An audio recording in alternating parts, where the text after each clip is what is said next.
안녕하십니까. 고독한 낭독회 와주신 여러분들 반갑습니다. 오늘 고독한 낭독회에서는요, 동양 철학의 정수, 장자 4편 준비했습니다. 장자는 노자와 함께 도가 사상의 원류로 불리는 고전 자작으로 흔히 노장 사상이라 칭해지며 많은 사람들의 사랑을 받아온 작품이죠. 특히 장자는 무엇이 옳고 그른지 판단하는 데 있어서 객관적인 진리보다 사람마다 서로 다른 견해와 생각을 존중하며 그것이 인간의 자유와 창조성을 발휘할 수 있는 조건이라고 믿었는데요. 인간이 자연스럽게 가지는 본성에 따라 삶을 살아가는 것이 중요하고 무한한 욕망과 경쟁에서 벗어나 내면의 평화와 조화를 추구해야 한다고도 말했죠. 오늘 고독한 낭독회에서 다뤄볼 내용은 장자 소유 편을 준비했습니다. 소유는 삶을 소풍으로 보고 그 자체를 즐기라는 뜻을 가지고 있습니다. 이 편에서 장자는 인생의 목적과 방향성에 대해 생각하고 삶을 어떻게 살아가야 하는지를 제시하고 있죠. 저는 이 책이 장자에 대한 원문과 더불어 중간중간 주석과 해설이 담겨져 있어서 보다 쉽게 장자에 대해 이해하고 깊이 생각하는 시간을 갖게 되었는데, 오늘 여러분들에게도 좋은 메시지로 다가갔으면 좋겠습니다. 네, 그럼 장자 4편, 오늘 고독한 낭독회에서 잠시 만나보시죠.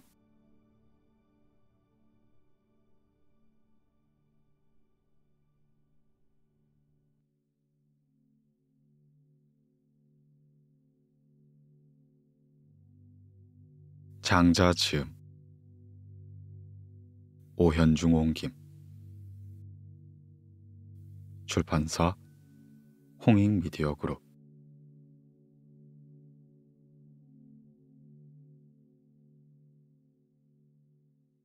장자 4편. 4편은 소유유, 재물론, 양생주, 인간세, 덕충부, 대종사, 응제왕 등 총 7개 편으로 구성되어 있습니다. 4편은 외 자편에 비해 이른 시기에 성립되었으며 장조 본인이 집필한 부분이 비교적 많이 포함되어 있다고 여겨지죠. 심지어 4편이 진중한 장자의 말이고 외 자편은 4편에 대한 해설서라는 견해도 있는 만큼 장자의 사상의 뼈대를 보여주는 중요한 부분이라 할 수 있습니다. 그 중에서도 첫 2편인 소요유와 재물론 편은 그야말로 장자와 장자 사상의 정수라고 하죠. 4편엔 장자 전반을 관통하는 핵심 사상이 대다수 등장하는데, 한 가지 중요한 특징은 대다수가 직접적인 논중이나 설명이 아닌 우화와 비유 형식으로 전개된다는 점이 있습니다. 소요유라는 편명은 자유롭게 논일다, 아무런 속박도 받지 않은 채 유유자적하다라는 뜻으로 이해할 수 있습니다. 이는 장자가 가장 중요하게 여기는 마음의 태도를 비유적으로 표현한 말로 가히 장자 사상의 백미에 해당한다고 볼 수 있습니다. 그런데 이러한 수유라는 마음의 경지는 단순한 자유로움을 뜻하는 것이 아닙니다. 이러한 자유로움이 무엇을 말하는지, 속박에 벗어난 상태가 무엇인지 알려면 우선 마음을 속박하고 구속하는 것이 무엇인지 알아야죠. 하지만 너무 조급할 필요는 없습니다. 사실 장자 전체의 내용이 바로 이 문제에 대한 해답을 찾는 과정이라고 봐도 무방하기 때문입니다. 우선 소유편에서는 자금과 큼에 관한 논변이 제기되며 우리의 가치에 대한 근본적인 회의를 제기합니다. 장자에 따르면 대소와 장단, 선악과 미추와 같은 가치는 상대적인 것에 불과하나 사람들이 이를 절대적인 것으로 받아들인 채 이러한 가치 판단에 속박된다고 말합니다. 이에 장자는 사람들의 이와 같은 고정된 시각을 무너뜨리고 때로는 희롱하면서 상대적 가치가 빚어내는 대립적 사고를 초월하라고 말하죠. 소유편에서 여러 번 등장하는 대붕이 바로 이러한 경지에 다다른 장자 본인을 비유한다고 볼 수 있습니다.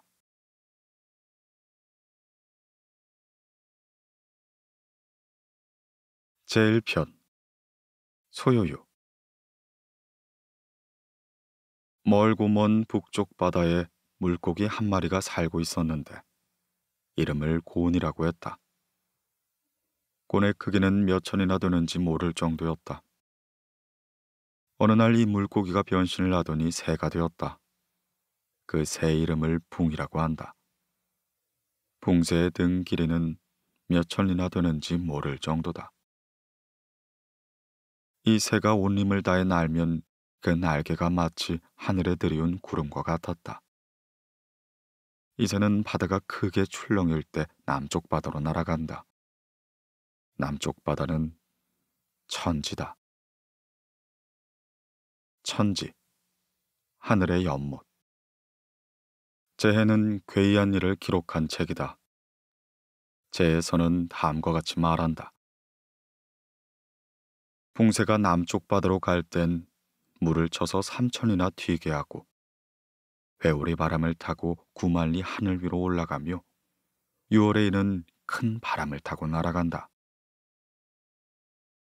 이에 반해 아지랑이, 먼지는 생물이 숨쉬는 것에 따라 서로 날려다닌다. 하늘이 푸르고 푸르른 것은 하늘의 본래 색깔일까? 아니면 그것이 멀어서 끝이 없기 때문에 그렇게 보이는 것일까? 붕새가 아래쪽을 내려다볼 때에도 역시 이때와 같이 까마득한 광경일 것이다. 해설. 곤이라는 물고기와 붕이라는 새 이야기가 등장합니다. 이 동물들은 인간이 상상도 할 수 없을 만큼 거대한 모습으로 묘사되죠. 한편 눈에 보이지 않을 정도의 작은 아지랑이와 먼지도 이야기되고 있습니다. 이들은 동물들이 내쉬는 숨결에도 이리저리 날아다닙니다. 이처럼 엄청나게 거대한 것과 엄청나게 작은 것이 함께 대비되어 등장하는 이유는 무엇일까요? 크다고 하는 것, 작다고 하는 것은 일정한 것이 아닌 때에 따라 달라지곤 합니다. 2미터가 훌쩍 넘는 사람들을 보면 보통 사람은 그 사람을 크다고 생각하겠지만 기린과 비교하면 아주 작은 사람이 지나지 않죠. 장자는 크디 큰 붕새를 우리에게 보여주면서 좁은 세상에 머물러 있는 인간들에게 새로운 시야를 제공하고자 했을지도 모릅니다. 위로 올려다본 하늘은 그저 푸르게 보일 뿐이지만 실제 넓은 우주는 끝없이 막막하고 어둠으로 가득 차 있는 것처럼 말이죠.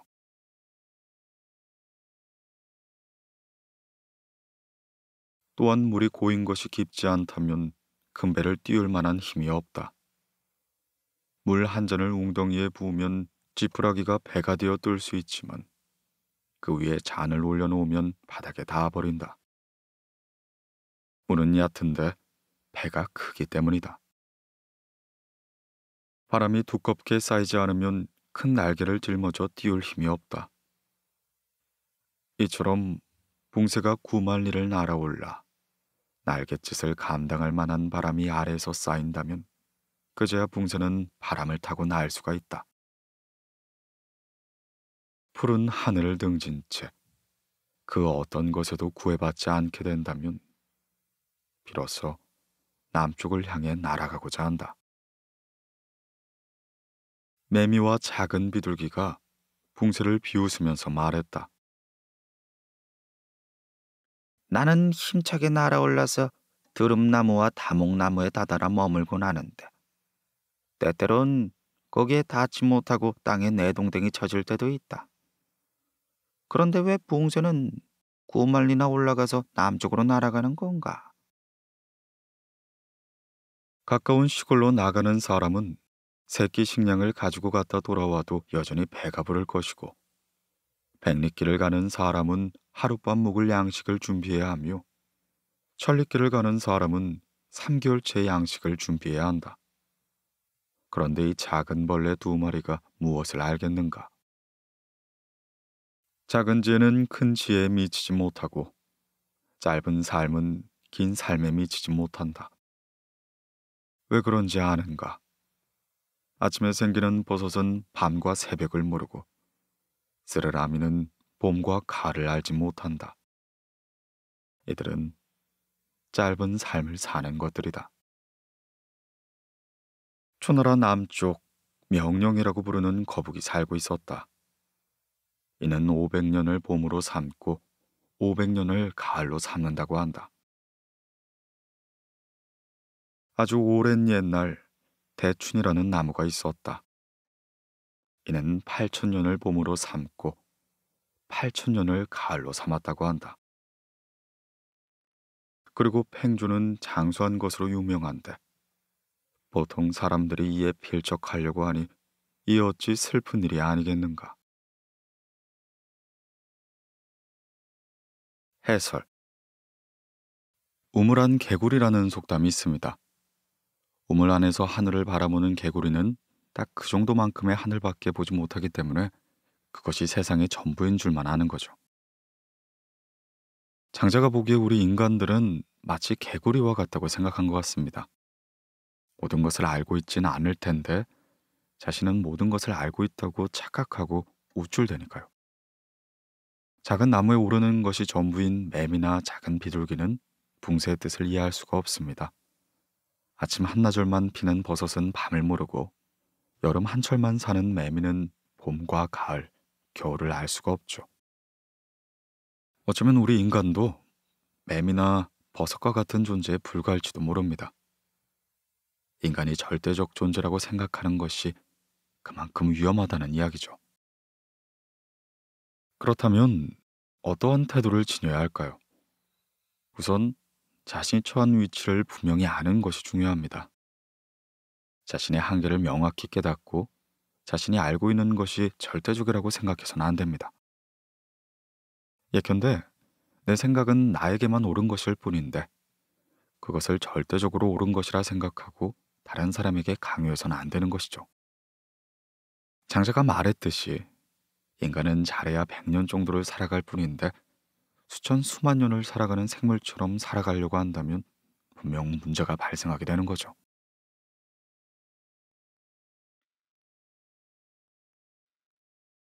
탕임금이 극이란 신하에게 물었을 때도 이 이야기와 비슷했다.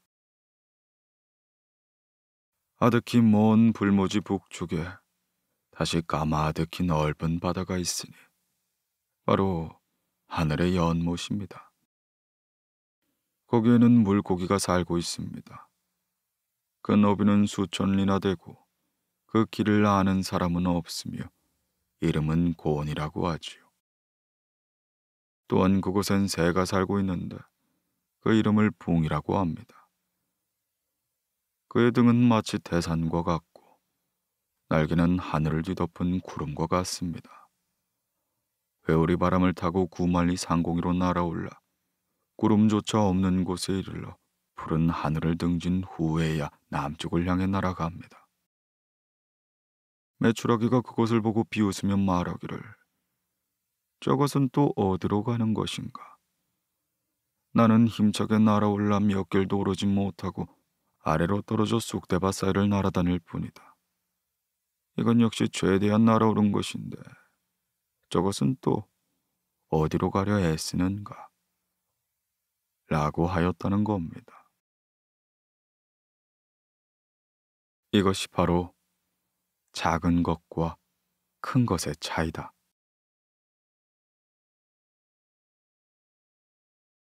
해설. 앞에서 나온 이야기와 비슷한 이야기를 다시 한번 소개하고 있습니다. 그만큼 장자에서 중요하게 생각하는 내용이기 때문이죠. 작은 것과 큰 것의 차이라는 것은 인식의 차이를 말합니다. 모든 생물은 각자 타고난 성질을 지닌 채 각자에게 알맞은 환경에서 살아가기 마련이죠. 따라서 자신이 지닌 능력만큼 자신이 처한 환경만큼 생각하게 됩니다. 작은 새가 볼 수 있는 세상과 큰 새가 볼 수 있는 세상은 분명히 다르기 때문에 작은 새와 큰 새는 생각하는 것도 다를 수밖에 없습니다. 이는 인간도 마찬가지죠. 누구나 처한 환경과 타고난 능력이 달라 보는 것도, 느끼는 것도, 생각하는 것도 다 다를진데 자신이 보고 듣고 생각하는 것이 무조건 옳다고 주장하면 안 되는 것이죠.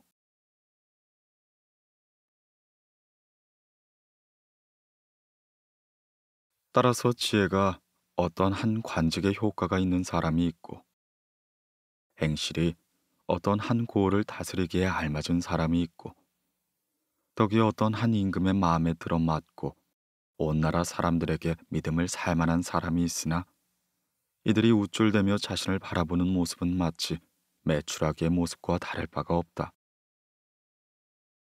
송영자는 그런 사람들을 비웃는다. 그는 온 세상이 그를 칭찬한다고 해도 더 잘하려 애쓰지 않고, 온 세상이 그를 비난한다고 해도 더 기죽는 일이 없다. 그는 자기 내면과 외부 사물의 구분을 분명히 하고, 명예나 수모 따위가 자신과 상관이 없는 밖의 이름을 확실히 구분했다. 허나 다만 그뿐이었다.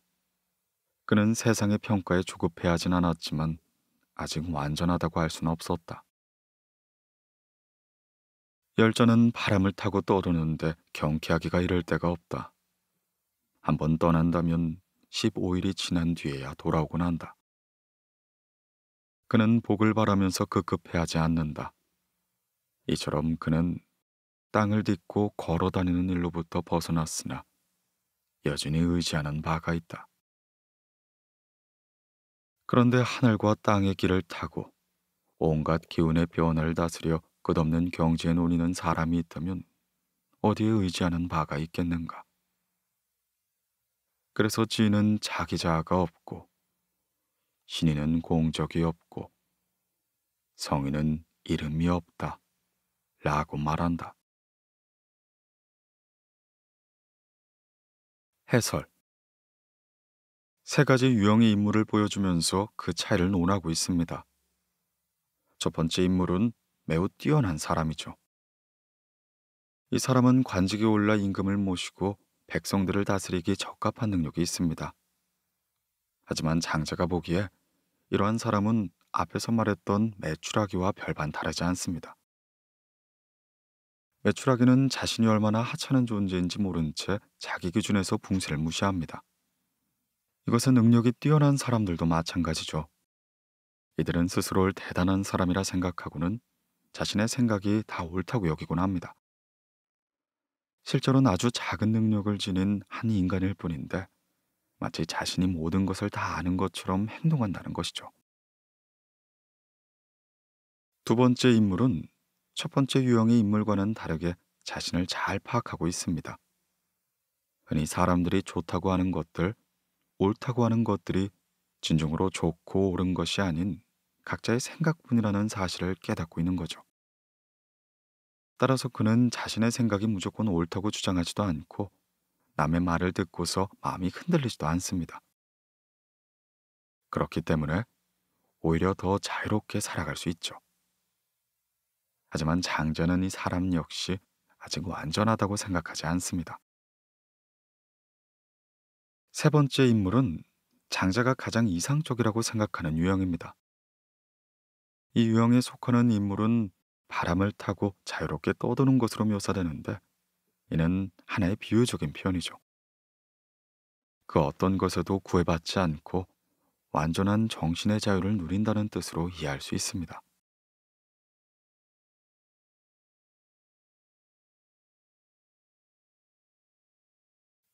요임금이 천하를 허유에게 물려주고자 말했다. 해와 달이 이미 나왔는데도 횃불을 꺼뜨리지 않는 것은 빛을 내는데 헛수고를 들이는 것이지 않겠습니까? 때 맞추어 비가 내리는데도 논밭에 물을 주는 것은 논밭을 윤택하게 하는데 괜히 수고스럽기만 한 것이 아니겠습니까? 선생께서 천하를 다스리는 자리에 오르신다면 천하가 잘 다스려질 텐데, 아직도 제가 자리에 지키고 있으니 스스로 부끄러움을 금할 수가 없습니다. 요청컨대 천하를 다스려 주길 부탁합니다. 이에 허유가 말했다. 그대가 천하를 다스려 천하는 이미 잘 다스려지고 있습니다. 그런데도 내가 그대를 대신하여 이름을 쫓고자 하겠습니까? 이름이란 본디 실질에 비교하면 손님 위치에 지나지 않는데 내가 굳이 손님이 되고자 하겠습니까? 뱁새가 깊은 숲속에 둥지를 지을 땐 가지 한 개면 족하고, 두더지가 강물을 마실 때도 배를 채울 만큼 마시면 그만입니다. 돌아가시지요. 전하가 내게 무슨 소용이 있겠습니까? 요리사가 음식을 잘 하지 못한다고 해도 제사를 주관하는 자가 그를 대신하지 않는 법입니다.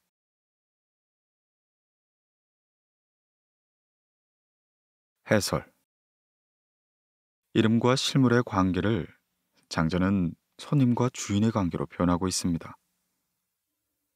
손님은 주인의 집에 잠시 찾아오는 사람일 뿐이지 원래 집에서 살고 있는 사람이 아니죠. 이처럼 세상에 이름을 드날린다는 것은 일시적이고 순간적인 것으로 우리가 추구해야 할 것이 아닙니다.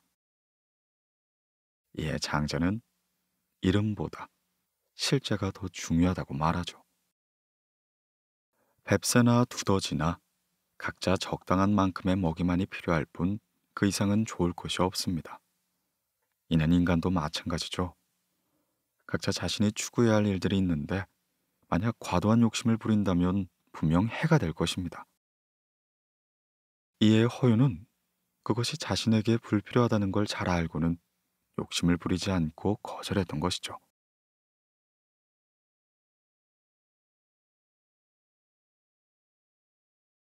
견호가 연숙에게 물었다.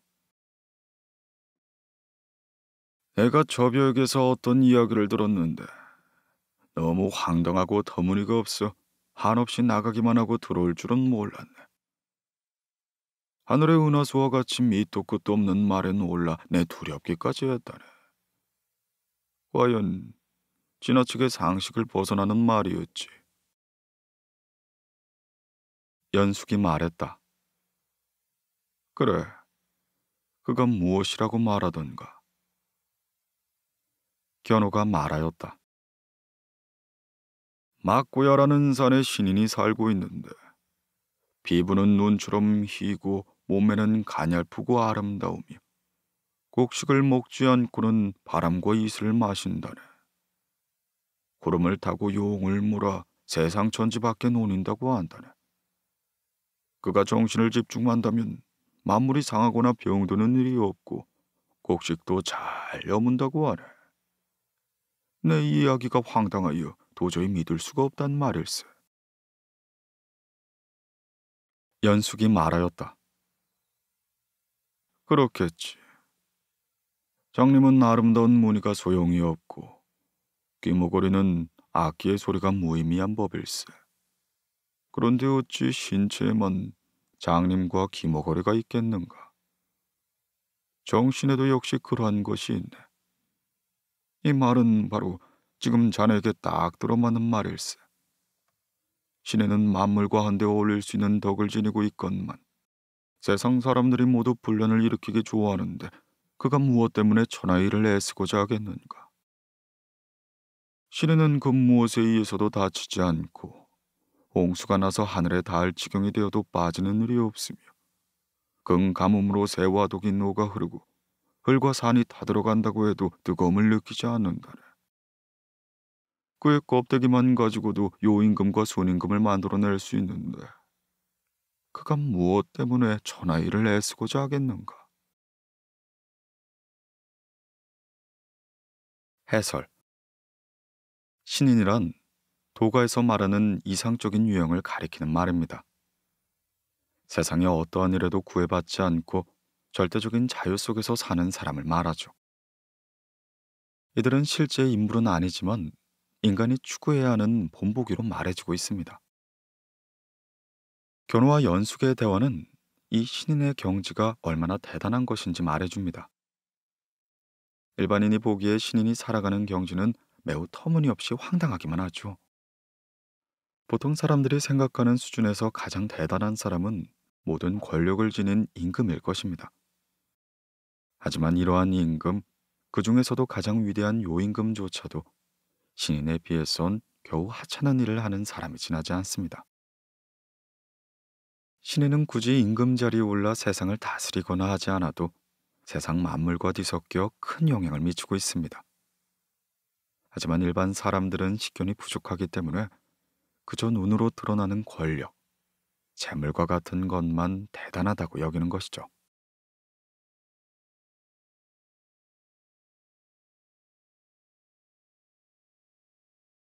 송나라 사람이 갓을 장사미천으로 가지고 월나라로 팔러 갔는데, 월나라 사람들은 머리가 짧고 몸에 문신을 하고 있어 가시 필요가 없었다.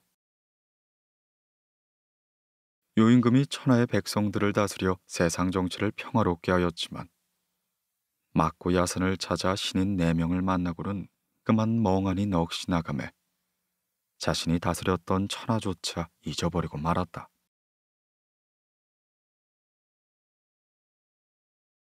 해설. 앞의 이야기를 이어받아 일반 사람들의 짧은 식견을 비유하고 있습니다. 송나라 사람들은 스스로를 유능한 장사꾼이라 생각했습니다. 이들은 좋은 갓을 만들어 이웃나라에 팔아 큰 돈을 벌고자 했죠. 하지만 이웃나라인 월나라에서는 날씨가 더워 갓을 쓰지 않았습니다.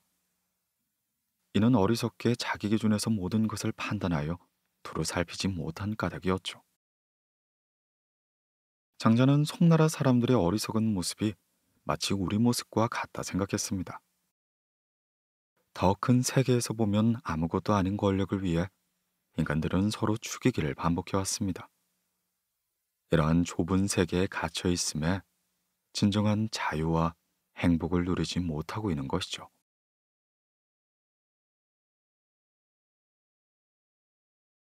해자가 장자에게 말하였다. 위나라 왕이 내게 큰 박씨를 보내주었는데 그것을 심었더니 5섬들의 박이 열렸다네. 여기에 마실 물을 담아보니 너무 무거워 들 수조차 없었네. 그래서 이를 쪼개어 바가지를 만들었더니 또한 너무 널찍하고 평평하여 아무것도 담을 수가 없었어. 이것이 괜히 크기만 하고 쓸모가 없기에 나는 이것을 부숴버리고 말았다네. 장자가 말하였다. 전에는 큰 것을 쓰는 법이 서툴구만. 이 송나라 사람 중에 손이 트지 않는 약을 잘 만드는 사람이 있었다네. 대대로 솜을 물에 빠는 일을 하였지. 한 손님이 그 얘기를 듣고는 손이 트지 않도록 하는 약을 만드는 비법을 큰 돈을 주고 사겠다 제안을 했지. 송나라 사람들은 가족을 모아놓고 상의했다네. 지금까지 우리는 대대로 솜을 빠는 일을 하고 있었지만 이것은 겨우 푼돈을 버는데 불과했다. 근데 지금 그 기술을 팔면 하루아침에 큰 돈을 벌 수 있게 생겼으니 비법을 그에게 내주도록 해야겠다. 그렇게 비법을 얻은 손님은 오나라로 가서 왕에게 이 약을 전쟁에 사용하도록 선전을 했지. 그런데 마침 월나라가 오나라를 침범해 오는 바람에 오나라 임금은 그를 장소로 삼았다네. 그는 겨울철에 월나라 군사들을 물에서 맞아 크게 묻질 넣고 결국 오나라에서 영토를 받아 제후까지 되었다네. 앞서 말했듯이 손을 트지 않게 하는 비법은 같았지만 어떤 사람은 그것으로 나라의 땅을 받고 다른 어떤 사람은 솜을 빠는 일에 벗어나지 못한 걸세. 자, 지금 자네에게 5섬들의 큰 박이 있다면 어찌 그것으로 큰 배를 만들어 강호에 띄울 생각은 하지 않았는가? 그러면서 그것이 널찍하고 평평하여 아무것도 담을 수 없다고 걱정했으니 자네는 작고 꼬불꼬불한 쑥대처럼 옹졸한 마음을 가지고 있는 모양일세. 해설. 해시와 장자는 서로 친구이면서도 늘 생각이 달라 논쟁을 벌이곤 했습니다. 이 구절에서도 먼저 해시는 장자의 사상이 터무니없고 황당하다 공격을 했죠. 마치 커다란 박열매처럼 거대하기만 하지 아무 쓸모가 없다는 것입니다. 이에 장자는 송나라 사람의 사례를 들며 해시의 생각이 좁다고 반박합니다. 똑같은 약을 가지고 한 사람은 고작 빨래를 하는데 사용했다면 한 사람은 전쟁에 사용하여 큰일을 할 수 있었다 말하는 거죠. 물론 이러한 이야기는 단순히 비유일 뿐입니다. 해시처럼 생각하는 것이 좋고 편협하다면 자신이 말하는 진정한 의미를 깨닫지 못할 것이란 말이었죠.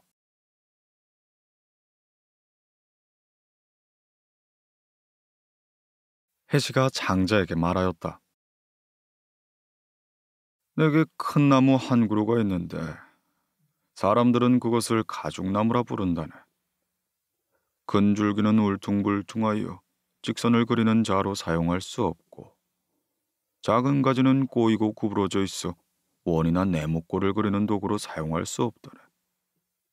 하여 그 나무는 길가에 서 있지만 목수가 거들떠보지도 않지. 지금 그대의 말이 그렇다네. 크기만 하고 쓸 곳이 없으니 사람들이 하나같이 외면하는 것일세. 이에 장자가 말하였다. 전에는 고양이나 족제비를 보지 못했는가. 몸을 낮추고 엎드려선 튀어나올 먹이를 노리는데 높은 곳 낮은 곳을 가리지 않고 이리저리 뛰어다니다 결국 덫이나 그물에 걸려 죽고야 마는 걸세.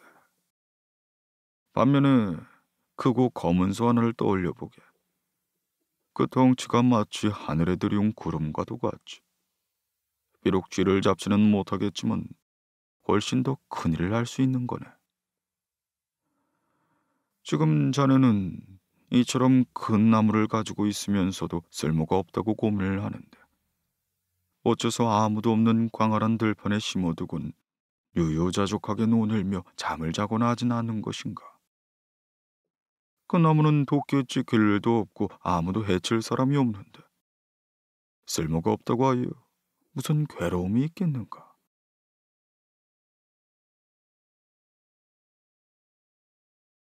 해설. 해시는 계속해서 장자의 말이 쓸모가 없다고 비판하고 있습니다.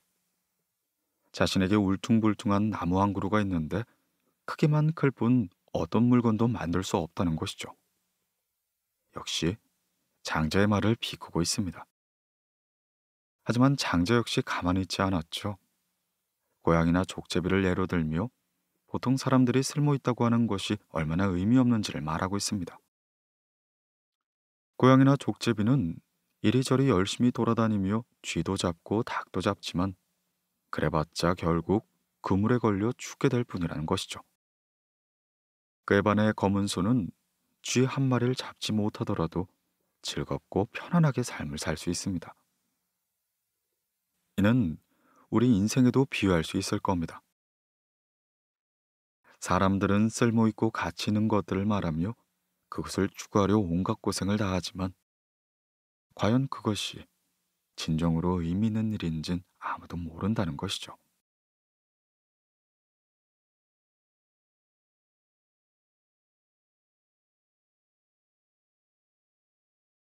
장자라는 책. 장자는 전국 시기에 활동한 장자와 그를 계승하는 후학의 손으로 집필된 도가의 저작입니다. 당나라 시기에 장자를 남화진인이라 높여 부르기도 했는데 이에 따라 장자 또한 남화진경 혹은 남화경이라 불리기도 했죠. 장자는 노자와 더불어 도가 사상의 뿌리를 이루는 작품으로서 후대 도가의 발전에 큰 영향을 미쳤습니다. 장자 특유의 자유롭고 풍부한 철학적 상상력은 현재까지도 많은 사람을 매료하고 있죠.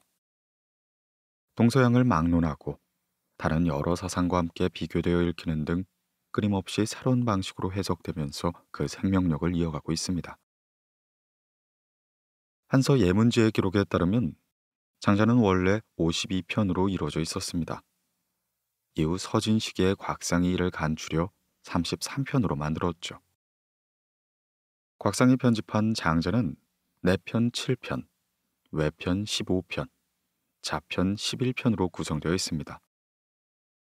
장자가 처음 집필될 때부터 이러한 구분이 있었는지 아니면 후대에 어떤 이가 이러한 구분을 더했는지는 정확히 알 수 없지만 적어도 옛날부터 내편과 외자편을 구분하는 것은 분명해 보입니다. 과거에 곽상이 정리한 총 33편의 장자 판본 외에도 여러 형태의 판본이 존재했으나 현재는 이 장자만이 전해지고 있죠. 따라서 현재 우리가 장자라고 말하는 것은 곽상이 간추린 총 33편의 장자인 것입니다.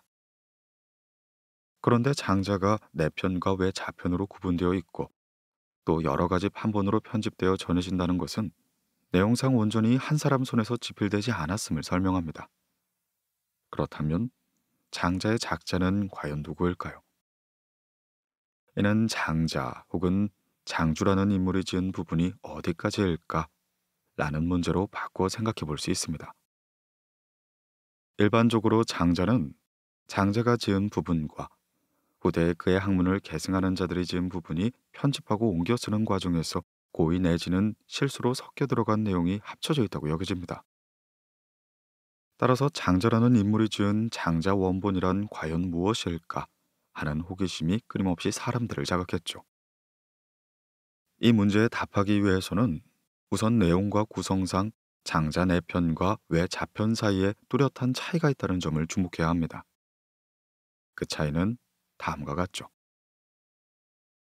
첫째, 내편과 외자편은 문체와 완성도라는 측면에서 차이가 있습니다.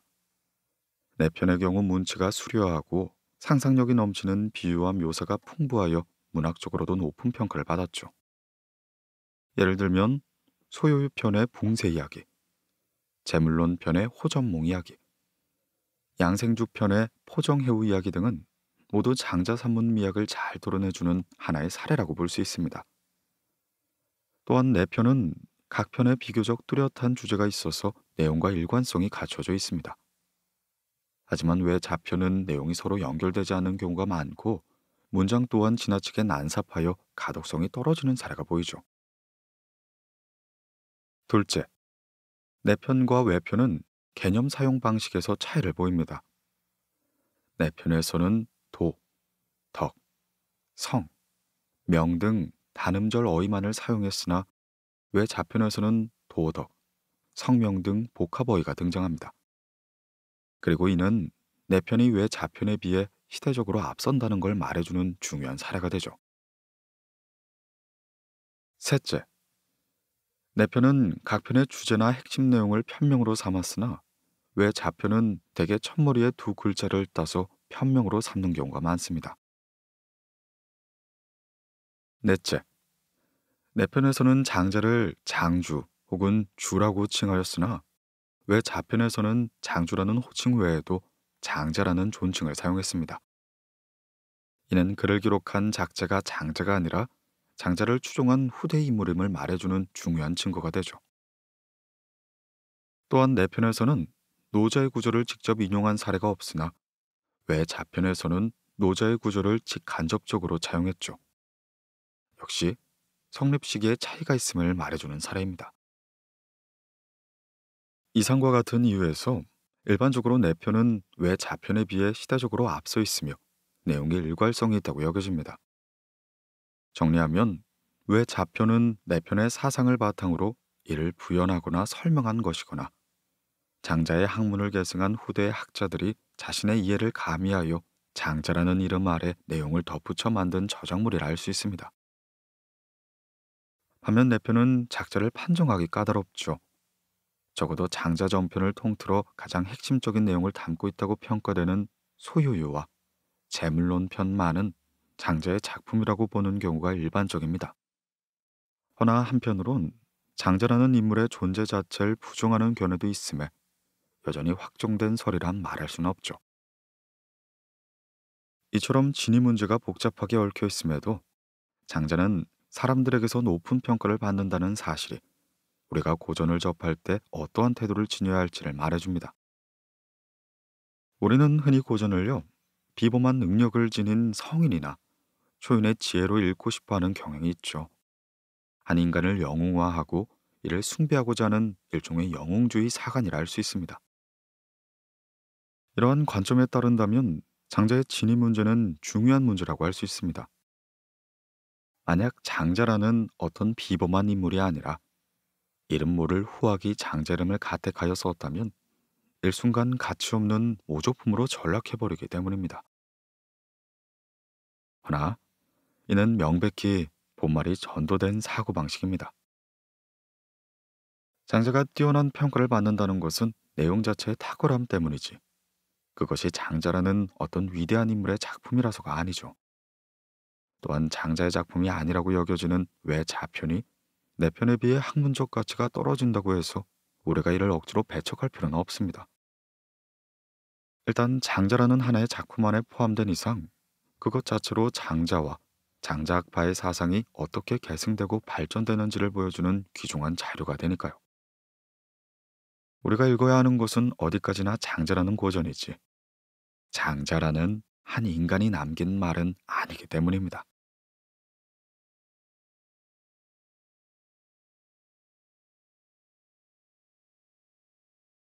장자라는 인물,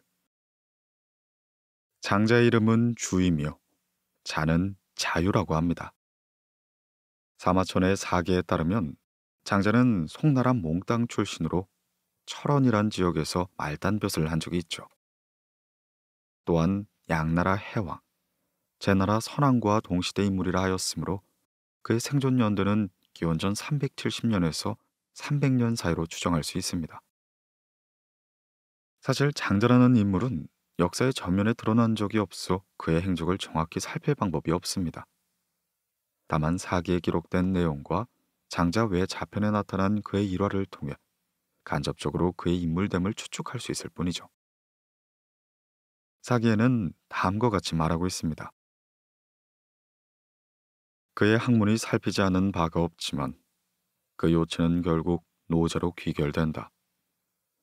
그의 저서는 총 10만 자가 넘는 글로 이루어져 있는데 그 대부분은 우화 형식으로 되어 있다. 어부편, 도척편, 거여편 등은 모두 공자의 무리를 꾸짖으며 노자의 학술을 밝힌 것이다. 외로어편, 항상자편 등은 모두 사실이 아닌 허구의 우화를 지어낸 것이다. 그렇지만 문장을 잘 짓고 분석이 뛰어나며 적절한 고사와 비유를 들어 유과와 묵과를 논박하였으니 당대의 네로라는 학파들도 이를 피할 수 없었다. 그의 말은 거친 파도와 같이 막힘이 없고 자유로웠는데 이 때문에 어떤 제후나 중신들조차 그를 감히 기용하지 못했다. 한편 자편 여러 구에는 송나라 조상이라는 자가 진나라의 사신으로 갔다 왕의 환심을 사 금이 환영한 일화가 등장합니다.